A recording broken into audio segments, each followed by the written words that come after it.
ఒక అప్లికేషన్లోనే 6 schemes 6 guarantees కూడా cover అయ్యి ఉన్నాయి. అందరు కుటుంబ సభ్యులు కలిపి ఒక అప్లికేషన్. సో అందులోనే మీరు నింపుకుంటే సరిపోతుంది. అంటే మా ఆయనకి ఈ స్కీమ్ కాబట్టి ఇంకో అప్లికేషన్ నింపాలి, మీకు ఇంకో అప్లికేషన్ నింపాలి, అంత అవసరం లేదు, అంత ఇబ్బంది పడాల్సిన అవసరం లేదు. సింగిల్ ఫాము, ఒక కుటుంబం, ఒక ఫాము, అన్ని గ్యారంటీస్.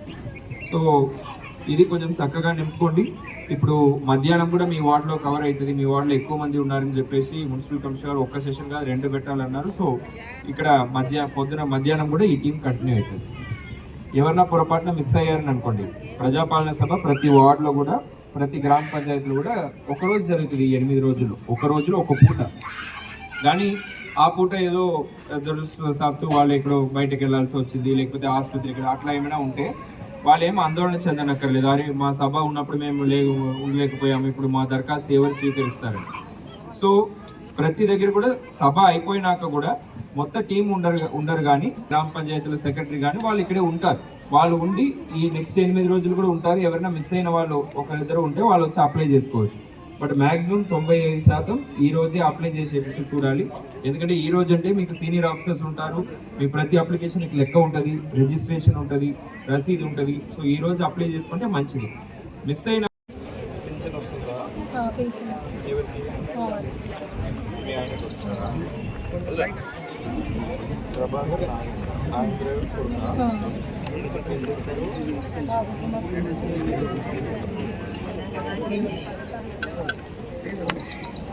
రెండు నెలలు తాగుతుంది సార్.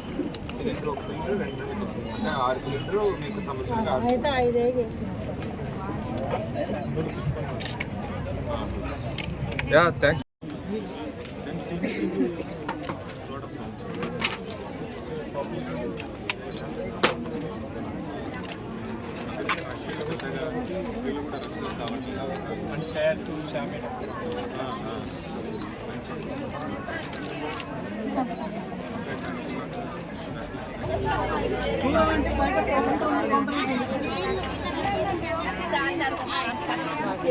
రేషన్ కార్డు ఏది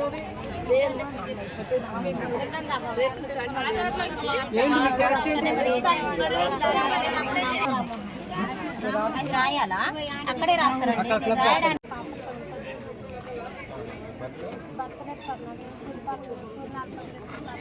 ఎప్పుడు రాసిన ఏమి రాలేదు. ఏమేమి పథకానికి ఇప్పుడు వస్తుంది, ఇప్పుడు ఏం పథకానికి ఇల్లు ఒకటి ఉంది సార్, నాకు ఏమి వద్దు సార్. నాకు దానికి ఇంత ఇల్లు ఉంటుంది సార్. మా అమ్మ లేదు, మా నాన్న రోడ్డు మీద అడ్డుకొని పెట్టుకొని బతుకుతాను. ఏమి లేదు. మహాలక్ష్మి కూడా ఏం చేస్తారు కదా, మహాలక్ష్మి కూడా మీకు వస్తుంది.